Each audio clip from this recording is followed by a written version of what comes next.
Hello and welcome to the Tennessee Informer. Thank you all for joining us tonight. Our guest tonight is Dr. Bill Warner, the founder and president of the Center for the Study of Political Islam International, and founder, vice president, and CEO Milan Podlipný from the Czech Republic. Thank you both for being with us today. Bill, let's start with you. Well, this whole thing started out when I was doing a remodel on the house. And a man came by to empty the porta potty, and he said, a plane just hit the World Trade Towers. I said, is this a joke? He says, no, it's not. So I went into the house, turned on the television, and I saw the second plane hit the second tower. I immediately said, it is jihad. Islam is here. So I knew that I read the Quran, I'd read the Life of Muhammad, and so I knew that what I wanted to do in response to the bombing was to make the doctrine of Islam clear and easy to understand. So I set that as my task. And I did the work, and it took about 5 years to create the Quran, Surah, and the Hadith so they could be easily read. And I realized that my job was incomplete because Islam will be here after I'm dead, and we need something that will go beyond the lifespan that I have. Also, I'm an individual. Individuals don't defeat cultures, and Islam is a whole culture, a whole civilization. So we needed something that would last after I was gone. The other thing individuals do not defeat armies. So we needed a way that people could work together because nobody's going to do this by working by themselves. So that's sort of the deep background of how I started off on this work. And by the way, I found the work of getting the Quran, the Surah, and the Hadith easy to understand. That was fun. It was hardly like it was hard work, although it took a considerable amount of time. The problem is now then we need to, well, let me change this. I had anticipated making a group, but only when I got through with it, making the doctrine clear and easy to understand, did I realize that we needed something that was global, because Islam is a global problem. So a man named Milan, I had created the concept of Center for the Study of Political Islam. It was in my first books. And Milan called me or emailed me, I forget which, and he said, could I start a Center for the Study of Political Islam in Europe? I said, sure. My method of teaching is throw the student in the deep end of the pool. If they can swim, they'll get out. I didn't think anything more about it. But lo and behold, he didn't quit. Oh, this guy's serious. So as life has gotten on with time, I'm glad I'm doing this because I'm 84 years old. I don't have a lot of miles left on me. So it gives me some satisfaction to know that after I'm dead, people will still be putting their thumb in Muhammad's eye.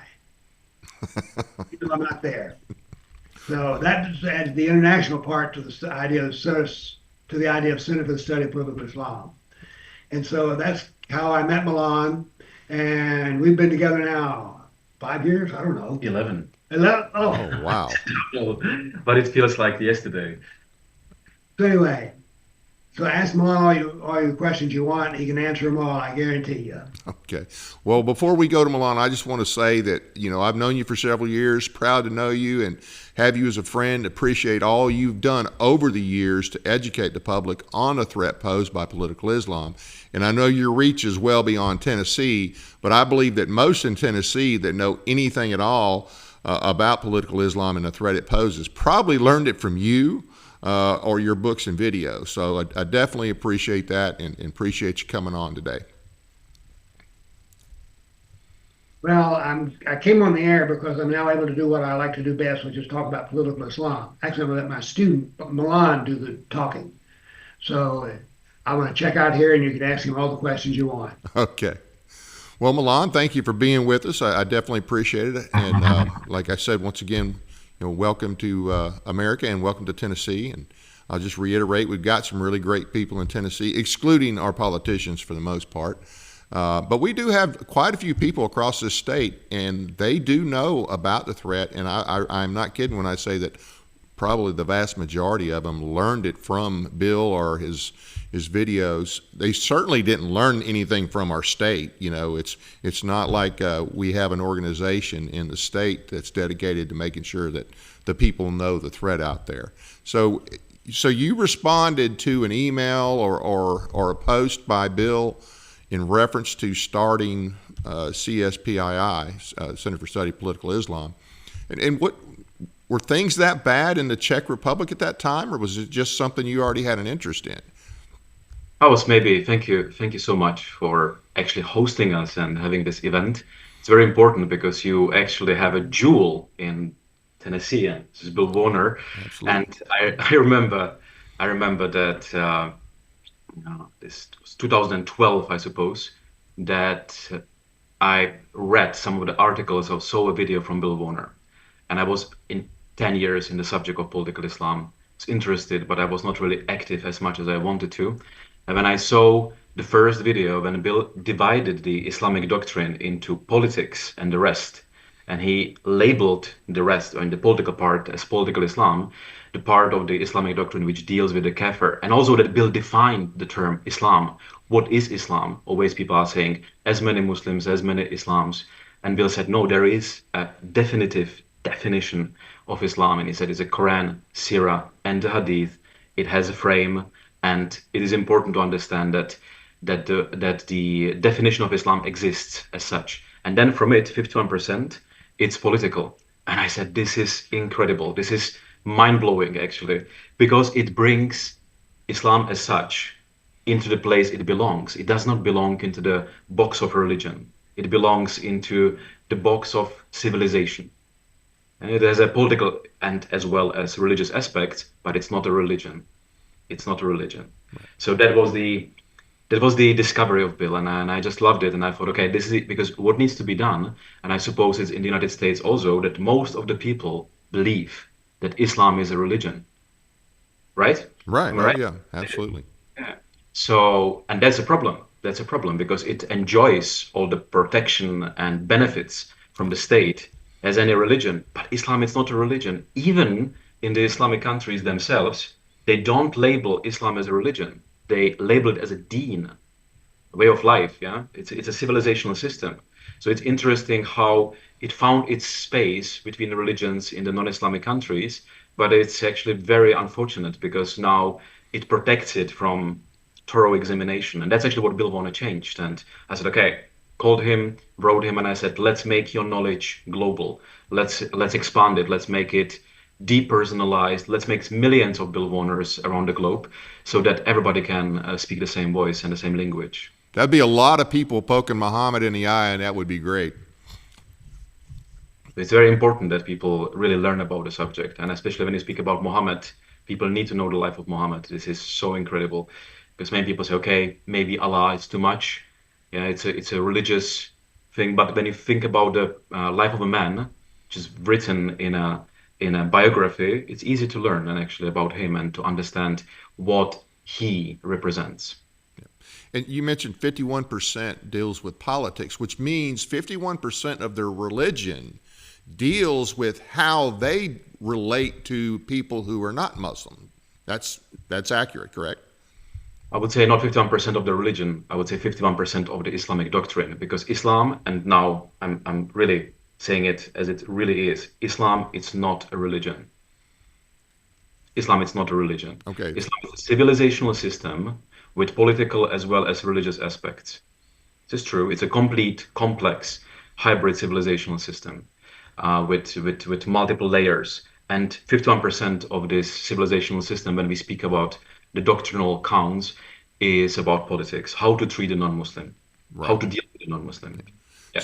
So when we think here in America of freedom of religion, well, hey, that's their religion. Like you said, it's certainly not just a religion. But in any event, 51% of their doctrine, whether you look at it as a religion or whether you look at it as a civilization guideline, it deals with the non-Muslim. And it doesn't deal with us in a good way. And it's not here to be just another civilizational choice, I guess you could say. I mean, one of the next things what Bill Warner discovered is the principle of dualism that you can find in the Quran, the verses which are representing the courtesy. So that's also the reason when you are coming for the vacation to Egypt that you will be not killed on the airport. People always asking, but I had the best time. Of course, this is true because Islamic doctrine is permitting courtesy towards non-Muslims. This is true, but also it permits raping, killing, beheading, deceiving, etc. So it has both of those aspects, and they are valid at the same time. And that's very, very confusing for people because then, like, how this is working, and that's the Islamic dualism. This is the principle of the dualism, and it's integrated within the Islamic doctrine itself. And actually, it explains a lot of the things, like overnight jihadi, how somebody who was described in the media as a very kind person who behaved in a perfect way, then over the night killed with a car 50 people somewhere in Germany. I mean, the reason is because he could behave exactly like this, very kindly and very, very respectfully, but also he could kill the people in the car. Which one of this is coming from the Islamic doctrine? It's all, both. Both of it. Yeah. It's both. And that's something what people really do not understand.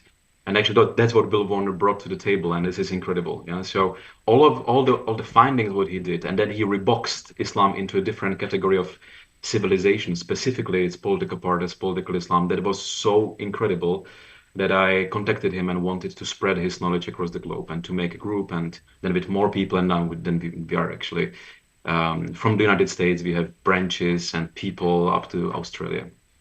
So part of that duality, too, it would be taqiyya, which allows them to lie to non-Muslims. I mean, that would be a key part of the duality, I would imagine. I would say that the taqiyya is not the first thing what I would bring to the table. It's true it exists in the Islamic doctrine, but you can never prove that somebody's intent until you make a proper interrogation. So, it's very important that first is good to explain to people the principle of dualism because it explains it all. And if you speak about taqiyya, that's something what you can rarely prove without interrogation, as I said, because what's in the person's hearts? If somebody is lying to you to advance the Islamic political agenda, I mean, that's hard to say. Okay, that's taqiyya. It is part of the Islamic doctrine, but it's interesting to explain it. I think law enforcement should know it. Definitely. Law enforcement, military, and the state apparatus must know it, that the taqiyya, this concept exists. But in general explanation, I think it's great to stick, and that's the advice for all the listeners and all the people who are now listening to us, is that to explain this dualism first, because this does not evaluate the person's intention, but it actually shows the heartbreaking thing what every person within the system has to go through. Because you have two contradictory things valid at the same time, and you can choose. I mean, imagine that, Yeah, that's. I mean, and we don't have to evaluate if this is lying or if this is taqiyya or not, but we can say this is this dualistic ethics, and it permits both, and that's actually much more effective in explanation, and it's actually the most true from all of it. And of course, you are right that taqiyya and other types of deception are part of the Islamic doctrine, like kitman, tavriya, and there are even more words and they have all different meaning, how to deceive to advance the cause of political Islam. Well, did Muhammad say war is deception? The war is deceit. Or deceit, absolutely, yeah. What are some of the other basics that you guys teach at CSPII? I think it's everything coming from Bill Warner. So the core knowledge, of course, we are developing further everything what he started, but the basics and the essence of everything what Bill Warner started is about, as we spoke about, that there is a political aspect in the Islamic doctrine. Islam is not a religion; it's a civilizational system. That an integral part of the Islamic doctrine is Muhammad. Actually, he's so important that 86% of the whole Islamic doctrine is actually of the trilogy, Quran, Sirah, and the Hadith, is about Muhammad. So when you learn Muhammad's life, it gives you a very clear picture about what Islam is or not, and what his political actions were or are today. I think we will come to that now to speak about the current situation in Europe and United States and around the world. Right, right. And we'll definitely want to hit some of that. So, and Muhammad is considered, obviously, he's considered the perfect example of a Muslim. So, if you look at what he did and he said, then that gives you an idea of what's acceptable, not only what's acceptable, but what's expected in Islam, correct? 89 times in the Quran itself, Allah makes Muhammad the prime example, the etalon, the example of behavior to the whole humanity. Everybody should behave like that. It's not specific. It's the idea is to make the whole world Islamic. So there is an ultimate political vision. As you said, that the word is a deceit is one of the things, but there is also this ultimate political vision that the whole world should submit to Muhammad and Allah. That's the vision in the Islamic doctrine, and that's what's happening also today in the United States and in Europe. Right. Now, so a lot of the people that mistakenly believe that, it's just a religion or it's a peaceful religion with a few radicals here and there that give it a bad name, they could not read about Muhammad and come away with that same thought, could they? Can you give a few examples of some of the things that most decent people, if they read about, would think, hey, that's terrible, that's evil? Some of the examples from Muhammad's life. And again, his life is dualistic, as the whole doctrine is. But we can say that the 2/3 of his life, if you look, for example, on the Sirah, his biography, he spent to wage the jihad against the non-Muslims. So, yes, he on one hand, sometimes when he was was involved in some violent events, he showed some acts of mercy. But also, he had owned sex slaves. He gave away sex slaves. He was marrying one of his beloved wives, Aisha, when she was 6, and consummated the marriage when she was 9. Yep. And many other things what he did. He led to decapitate hundreds of Jews because they didn't want it to accept Muhammad and Allah as their to submit to the divinity of those two. And he definitely set up the principles of the migration. So which means that he migrated from Mecca to Medina, and after he died, the whole Arabic Peninsula was Islamic. And he had one of the last words that they should be given money to the foreign ambassadors, for example, to again advance the agenda of the Islamization. So all this migration we see today going across the world, that's keeping with the Islamic doctrine of going to other countries and eventually taking over and converting everybody.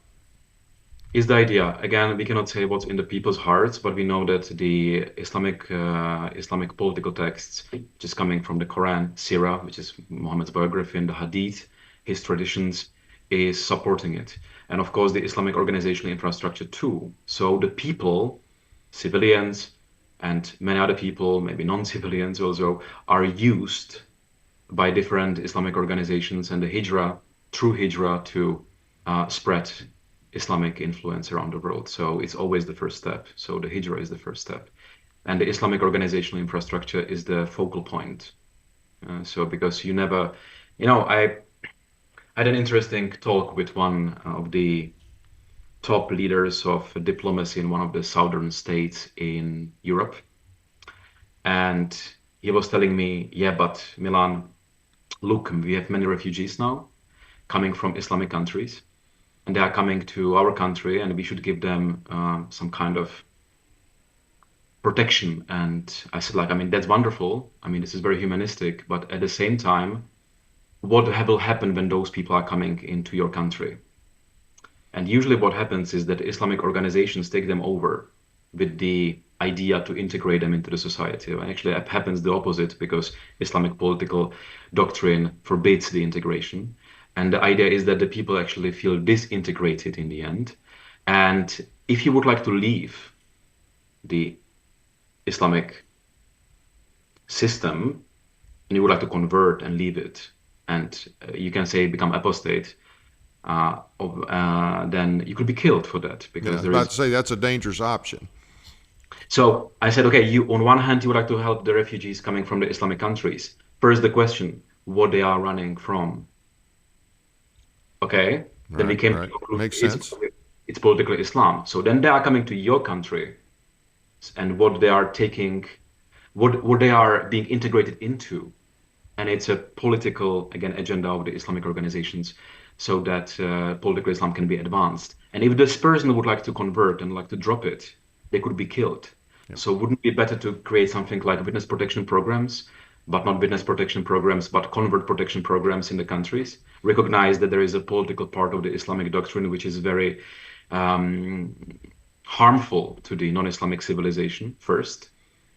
And before you critique, for example, to teach about the subject, I think it's good first to help the people who really need the help.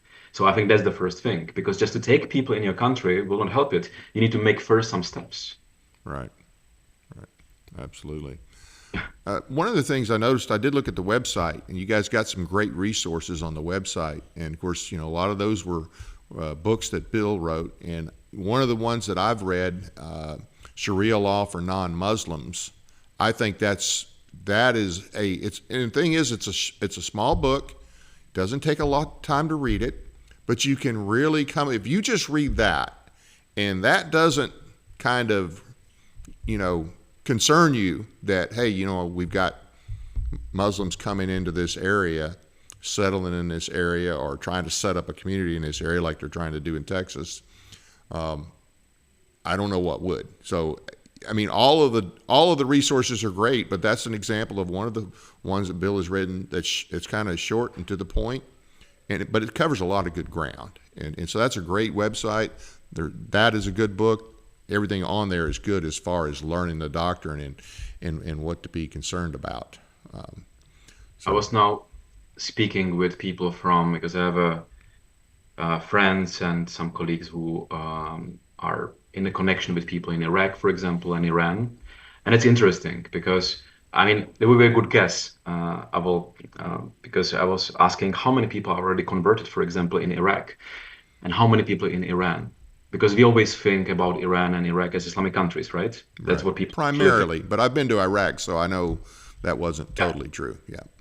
But after the influence of the Islamic State in Iraq, one of the people I know is coming there and converting the Islamic communities to Christianity. And he told me that we can speak and we can think about maybe 40-50% being actually already apostates, but they are many times not showing it to the outside world, which is actually an incredible high number, what people don't even think about. When it's about Iran, we got some quotes, but it goes to the 2/3 of the population being non-Muslims, but not showing it publicly on the streets, because there could be consequences to that. So it's actually held, the whole Islamic infrastructure, by a fraction of like hardcore representatives of political Islam within the countries themselves. Right. Well, I mean, even under Saddam, I don't know that everybody was an enthusiastic Ba'ath Party member, but they had to kind of toe the line to.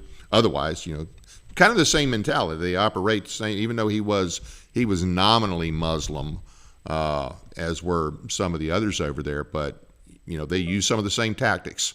You don't go along with us, and we'll get rid of you. So same thing. It's almost like a criminal gang. The blood in, blood out type deal that you hear about here in the States in some cases. It's actually very counterintuitive, but I spoke with some people who actually escaped, Christians who escaped Iraq, and they told me that under Saddam, that at least they could live. Because sometimes when you have a dictatorships within the Islamic countries, that some of the communities have some temporary protection, right, because they usually follow their own interests. All those specific, like very, very self-centered dictators, they have their own idea how things should be. But of course, it's always like some kind of dilution, but it always come back in. And now if you look into Iraq, people really got so heartbroken after Islamic State. And that's actually an important thing. That's why we always say it's important to speak about the doctrine, not about the people. Because the majority of the people who were killed in the Middle East when Islamic State was there active were actually Muslims themselves. And again, people asking, okay, how it's possible? And this is so-called jihad of purification, because some person within the Islamic community evaluated another person from the Islamic community as not Islamic enough, not according to the example of Muhammad enough. So they've been killed. So if you look on this, and if you look on the data, and Bill did some calculations, it's also on our website, is that two-thirds of all the killed people in the violent attacks, it was between, I think, 2001 and 2011, Bill did the statistics, two-thirds were actually Muslims. So when you think about for whom is good political Islam, I don't know, I can't find anybody. It's actually harmful for the whole globe, for the whole civilization, for the whole humanity. Was And this? one of, yep. I'm sorry. Was this a Sunni? Was the Sunni and Shia factor figured into that, or you're talking about just once the General. Islamic? What was the group? The Islamic State took over.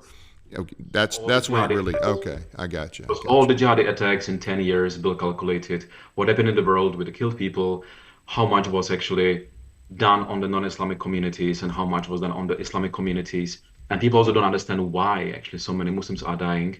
And it also doesn't feel like it's important, but it's very important because the first victims of political Islam are the Muslims. So it's also good to keep it in mind that if you are doing something against political Islam, you just don't do it for the United States and for the non-Islamic society, but you do it for the whole world, all inclusive. Nobody is excluded. And one of the worst things, the most heartbreaking things, what the Islamic doctrine did, what Muhammad and Allah did, is to divide the world into kafirs, into non-Muslims, and the Muslims, because this creates this political division. And we are strongly against that, because that actually says that there are some people, and some people should have better treatment, and some people should have a worse treatment. And I think that we are all built up on unitary ethics, that people have the same value, regardless where they are coming from, what's their background, ethnicity, etc., etc. So I think that's unacceptable. And this division was done within the Quran, of course, and Muhammad's biography and his traditions. And this concept of kafir, people of the third category, people who could be killed because they are not submitting to Muhammad and Allah.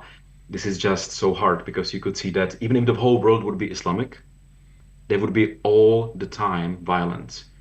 Because even in the places like Afghanistan, Iraq, and other places, there is continuous violence, regardless Yep. if there is Islamic or non-Islamic community. Yep. It's all the time. Yep. It's The Islamism and tribalism in that part of the world is that's why it is that way. Between those two factors, I think more than anything is the Islamism and the tribalism, because you still have in the Middle East, especially, tribes still matter, definitely. So, how you're in the Czech Republic, right? right now I'm in the US, but But I mean you're from you live in the Okay. Czech Republic, right? I'm from the Czech Republic, but I'm traveling across Europe a lot, and mainly now being in Czech Republic, Germany, or Austria. So in this Central European region, so I'm traveling between those countries. Okay. So how receptive is the public and the government in the Czech Republic to your program? I think that it's if you look, I would maybe extend it to the whole Central European region, if I may, Okay, sure. not just to the Czech Republic.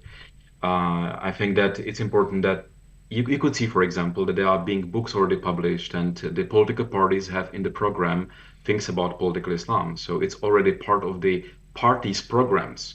Imagine that. It became such a problem, not in the Czech Republic, because there is not so much organizational infrastructure, not so many organizations yet. So people don't have this perception, and they don't feel it on every single step. But in Germany or in Austria, it's a part of the programs of political parties. So if you look into the program, you can see political Islam or something connected to that. Yeah, it doesn't have to be named like this, but it is connected. So I think it's not even a choice anymore. People demand it.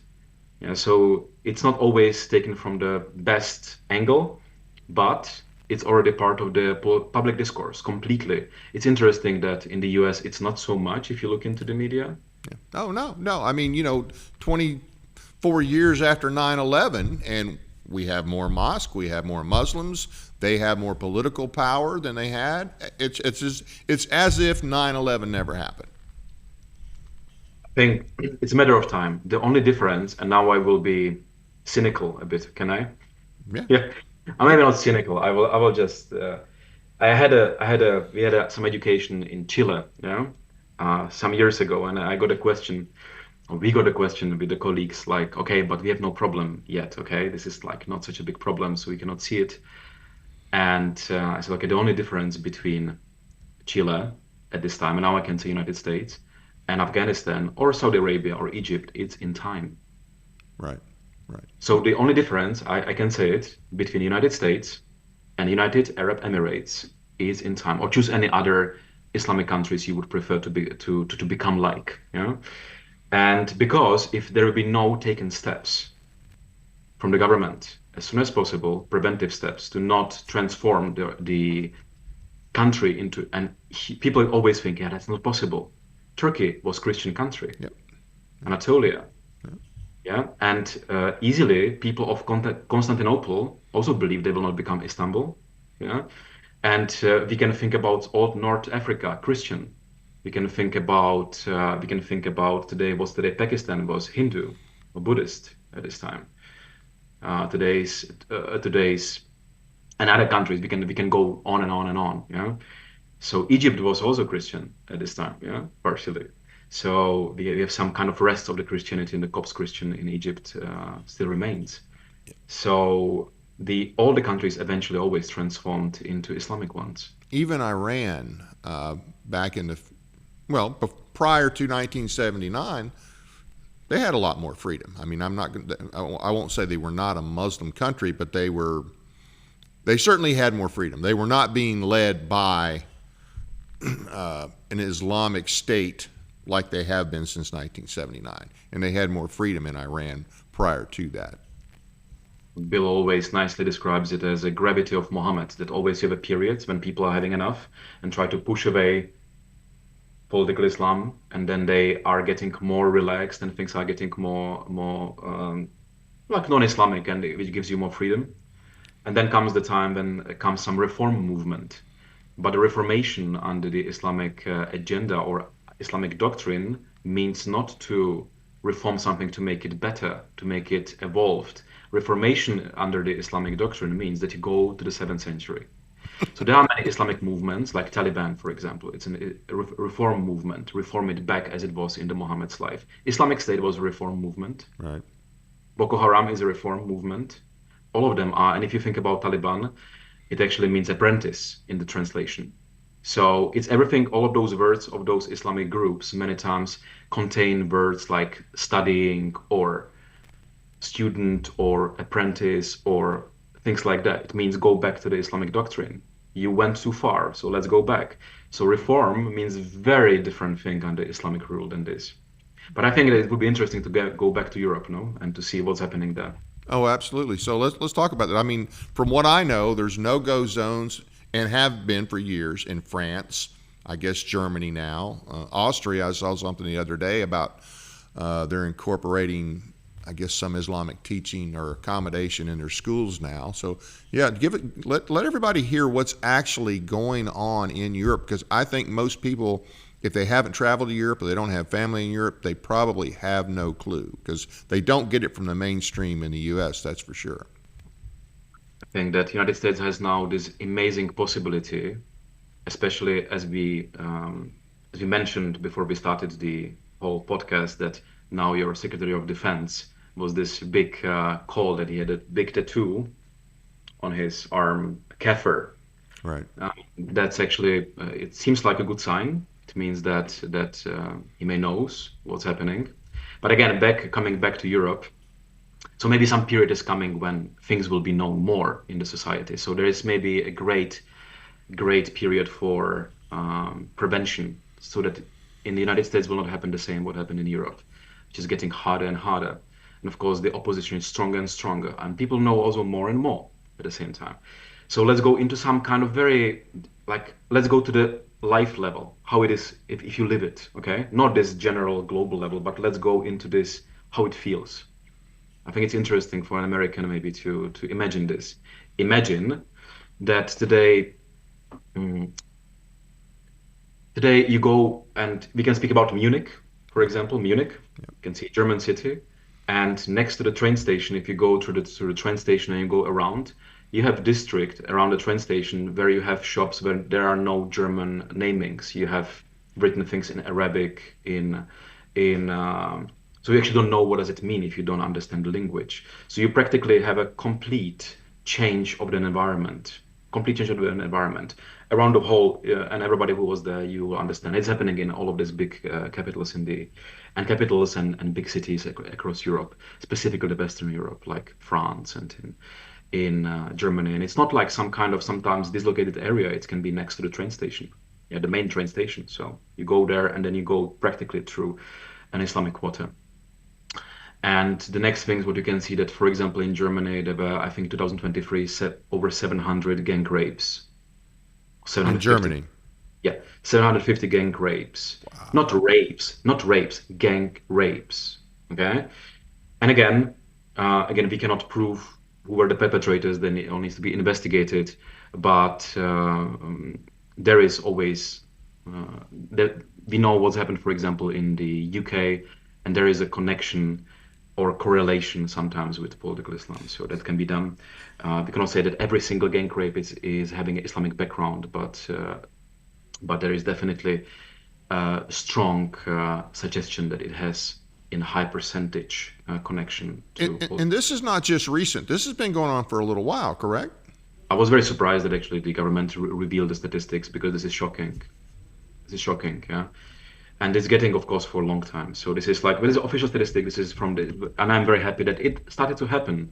I mean, 10 years probably that would not be even published, but today it was published. So this is very nice. I'm very happy that it's not nice, the acts themselves, of course, this is totally despicable, but the fact that these numbers are being revealed, this is good, because people need to know it, and they need to ask, okay, is there some connection with the doctrine, with the Islamic doctrine? Yes, no.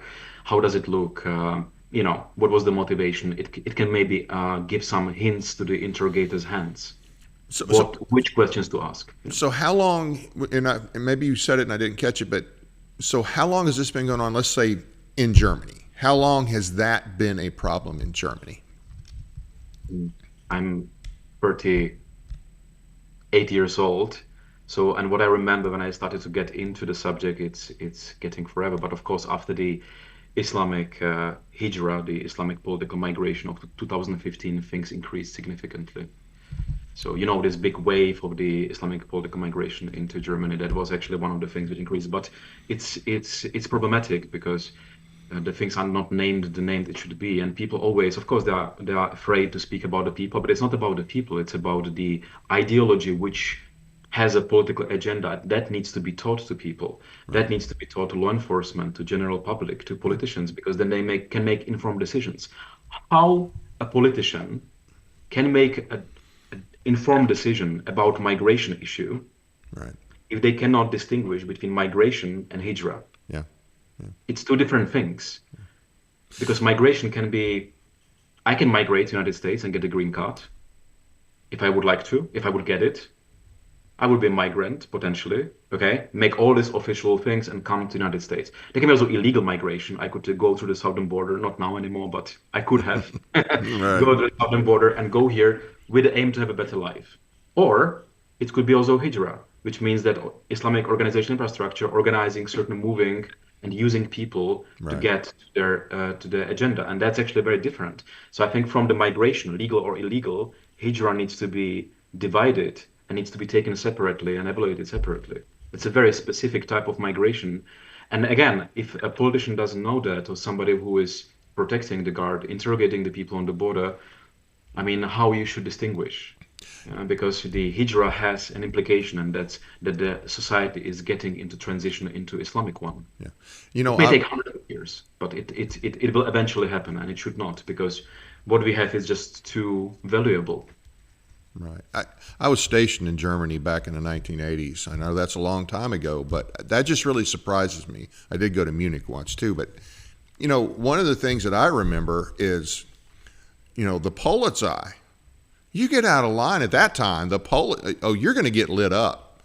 You didn't mess with the Polizei in those days. I mean, if they told you something, you better do it. And this is what we were told, of course, as soldiers in the U.S. Army. And, oh, by the way, when the Polizei get through with you, then they're going to give you back to us, and we're going to deal with you. So I don't remember a lot of things getting out of control, and they did have some, I guess probably the most, the biggest events they had at that time were protests against the Pershing missile and types and things like that. But I just remember the Polizei being ruthless, and I remember Germany being a pretty safe place, all in all, at that time. And of course, they had a pretty large Turkish population even then. I guess they started bringing them over in the '60s, but for the most part, it was a pretty safe country. There were some terrorist activity, but generally most places were safe. And I just surprised that the Germans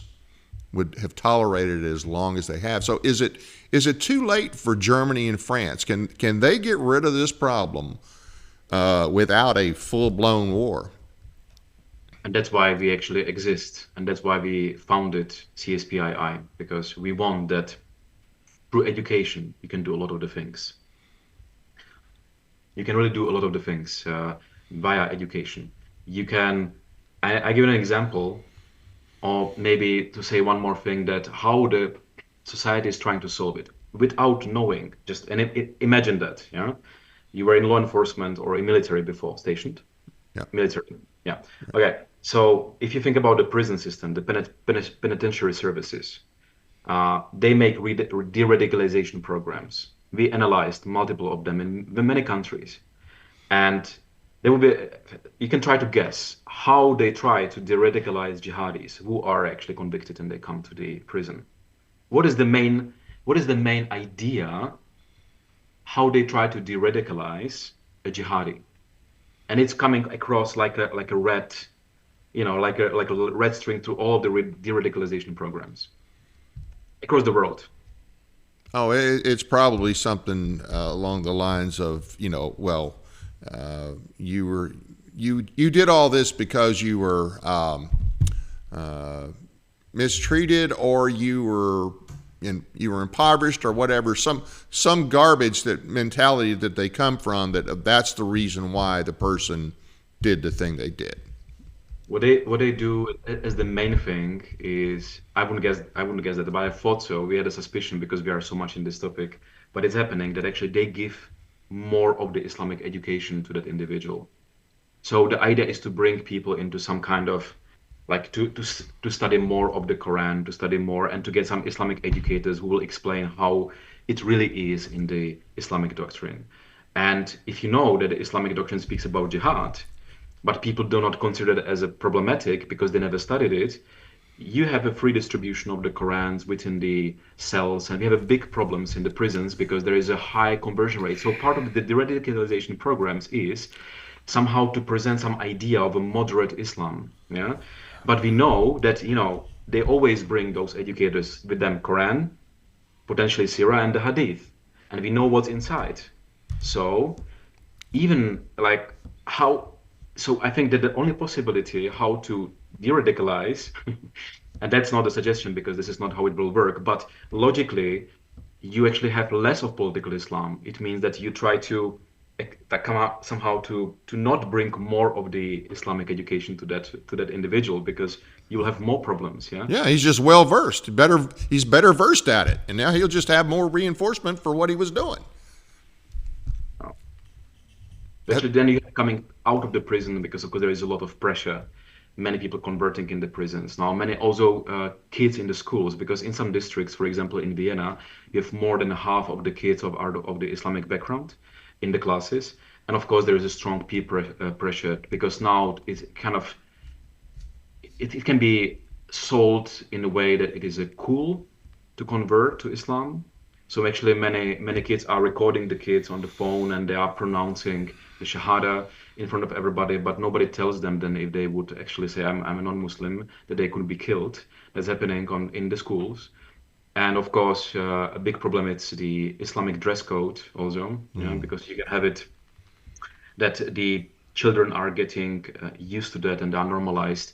And people maybe the listeners don't know what does it mean, but the hijab and the head cover or the chador or any kind of type of Islamic female dress code, people usually believe it's religious, and it's all already explained like this. It's like, modesty and submission to the God and things like that, yeah?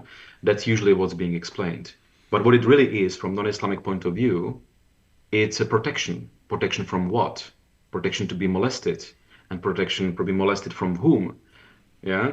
So, and where it is in the Quran, the Quran states exactly when the woman it's not covered, she can be molested.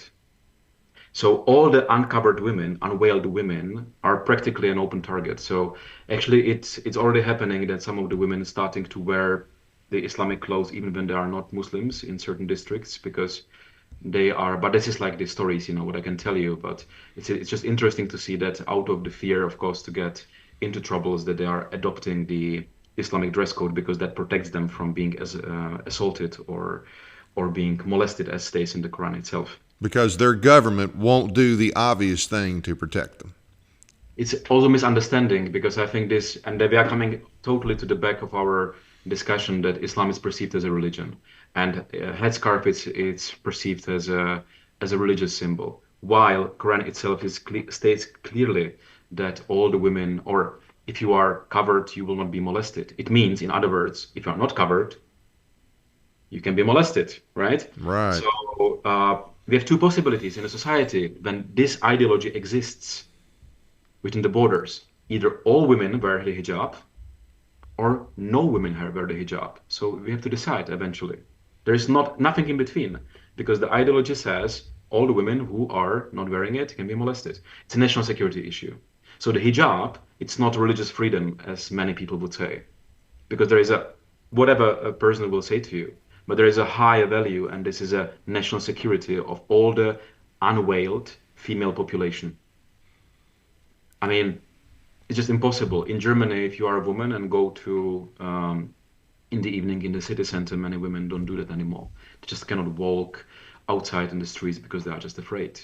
Yeah, they just don't walk in the evening. Isn't Sweden? I think it's Sweden that's the rape capital of Europe now. I heard that somewhere. I don't know if that's accurate, but do you know if that's anywhere near accurate?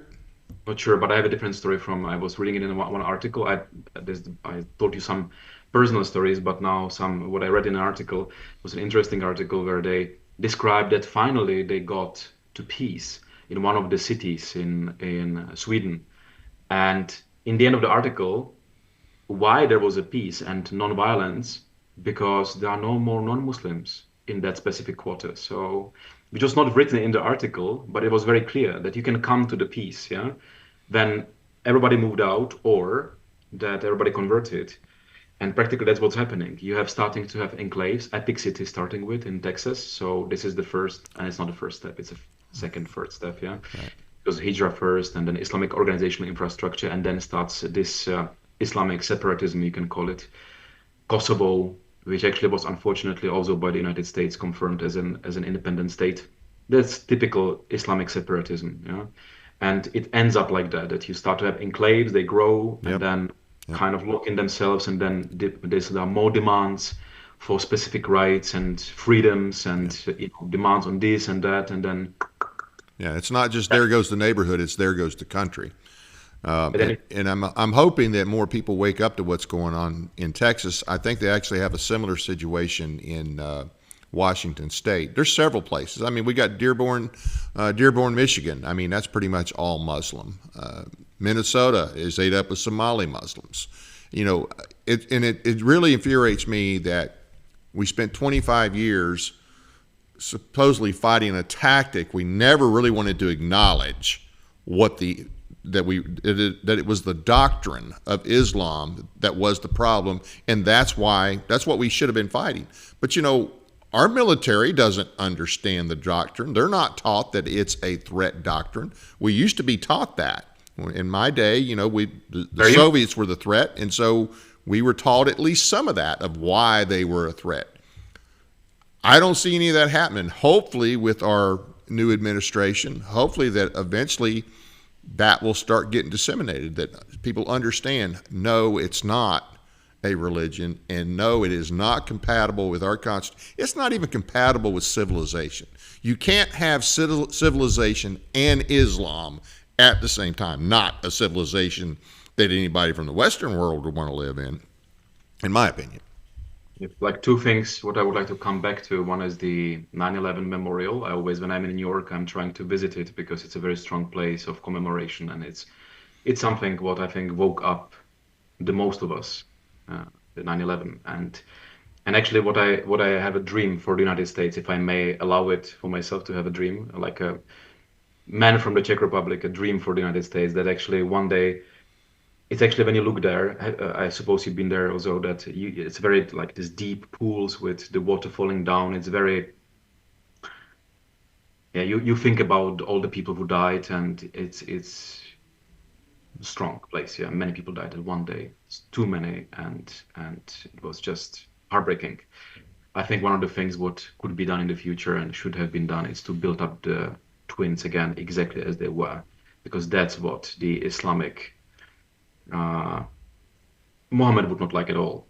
Yeah, I think so. So I think that when the twins would be rebuilt, it would really give and show we do not give up. We don't give in into Islamic political doctrine, and you will never defeat the United States of America. And of course, commemorating with all the names around the buildings and write it again. I mean, that's always my dream, because now I think that should be the commemoration of all the souls and all the dead people, but at the same time, a statement of we just don't give in. Yeah, we just, and I think that one day maybe that somebody will come with that, because I would really like to see that. Well, that's my like dream. Yeah. Well, if you whispered that to, if you were able to get that idea to Donald Trump, I wouldn't be shocked to see him take you up on it. Because comparison, you see what you see there today. I think that because if you know the doctrine, you would do that, I suppose. If you've seen the doctrine, because the Muhammad would understand strength and that the determination of the non-Islamic civilization. That's I think what he would understand. Yeah. It's also much more stronger statement. And one more thing about why it's all happening. It's like a guess, but also I think under Obama administration, one of the first visits of Obama was in Al-Azhar University in Egypt, and I really suggest every single American to listen to that speech what he gave there. Yes, very eye-opening. Absolutely. And one of the things what Obama said is that he would do everything in his, and now I'm paraphrasing, but everything in his powers to allow to Islamic communities to pay the zakat, the Islamic tax. Yeah. One of the seven things what you can use the Islamic tax is zakat. It's usually translated as charitable tax. Right. Look at the Quran, guys. Looking into the Quran, one of the possible ways how you can use the zakat is jihad. Yep. Absolutely. And in 2008, from all the zakat collections in the US, 51% was used for jihad. Yep.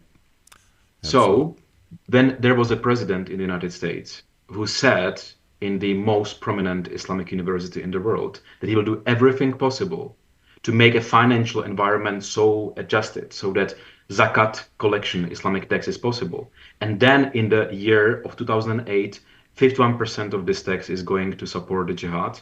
I mean, I bet it's even higher now. I bet it's even higher. Yeah, that's a good point.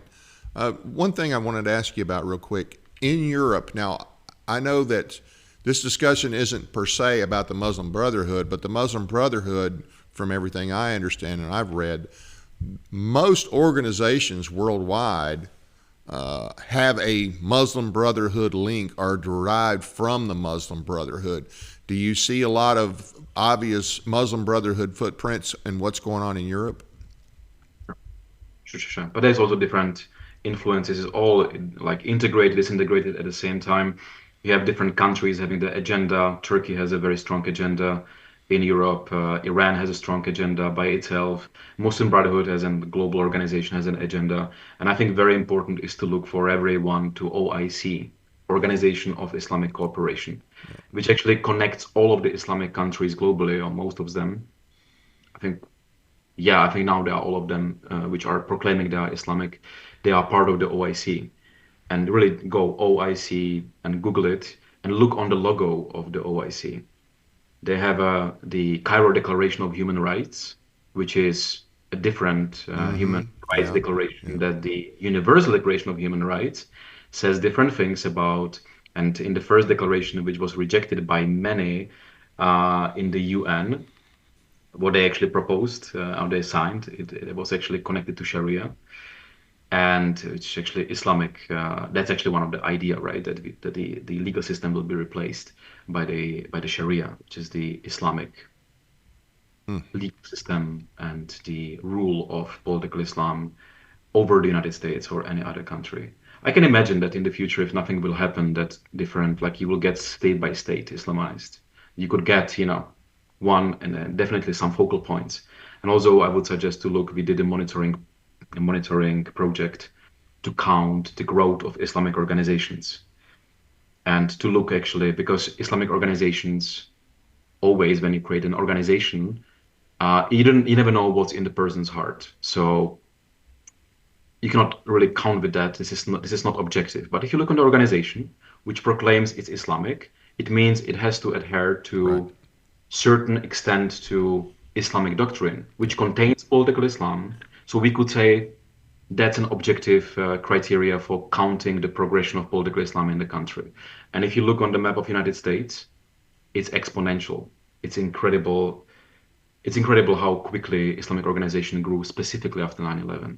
So this is really interesting to see it. It's on the front page of our website, and it's interesting to see where we go. And that's something what everybody should be focused on, also from the government and law enforcement, Islamic organizations. Yeah, and of course, Obama he pretty much deleted anything having to do with teaching about Islam. And the first Trump administration, I thought it was going to be good in this area, but it really wasn't. Didn't really do anything. And this new administration, it's too early to tell if they have a clue about it or will do anything about it or not.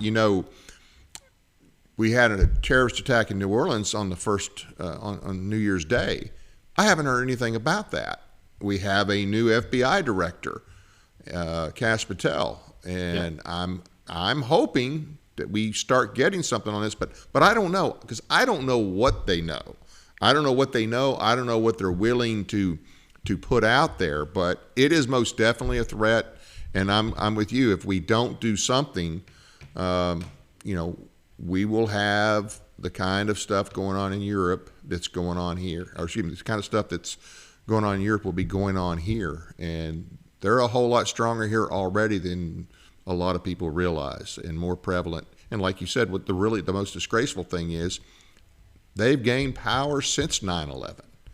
And I think, of course, Bush undercut us a lot by getting out there a few days after with members of CARE standing around him, and he announced that Islam was a religion of peace and that it was a great religion that had been hijacked by these terrorists.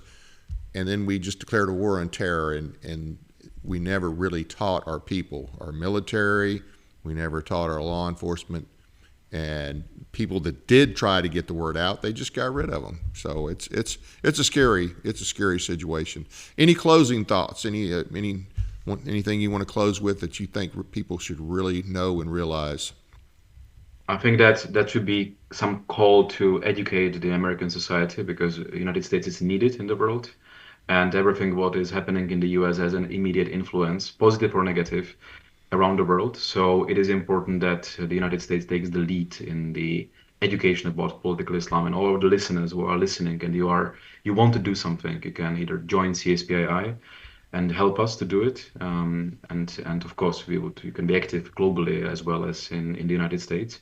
Or you can do it by your own, just taking the things, what you can see on the website, and just educating yourself, your family, your close friends.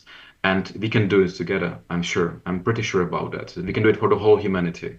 Always keeping in the heart that you understand that the Muslims are the first victim of the whole system, and you do it for the whole humanity, and you do it because you have to do something. What is the alternative? What is the alternative? We have no alternative. The alternative is the complete submission, or that it will end in some kind of violent conflict, as you said, yeah. And we don't want anything of that. We want that political Islam will be first slowed down, stopped, and its influence will be reversed, and it will be not part of the future of our children. Will be not. They will have different choices to make, good or bad. They will have to decide about many unpleasant and pleasant things, but at least this one will not be the one. Yeah, at least they'll have the right to make that choice. If you have Islam controlling it, you won't have any rights to make any choices. Well, you know what? I appreciate you coming on. I appreciate Bill and what you guys are doing. I'd definitely love to have you back on, and maybe I can have we could have some of your branch leaders from some of the other countries on as well. I'd love to do that if you're interested. It would be great to do the series, so I can get you to, people also maybe not even from our organization, but people who are now having, for example, some director of a school would be interesting to speak to. How does it look from the perspective of a director of the school, Sure. et cetera, et cetera. So we can have interesting, we can provide you some interesting guests if you want. Absolutely. Well, hey, thanks again. Appreciate it. And I want to thank also Joan Warner, your help in coordinating this interview. Appreciate that as well. And like I said, I'd love to have you back and just we'll maybe try to do this every other month or at least every quarter if feasible. You can give us an update. And I hope things get better in Europe. I'm not optimistic that France and Germany and even Austria can do it without violence at this point, but hopefully they could. We are very optimistic. We are very optimistic. You can see the wind of change. People really starting to be interested in that.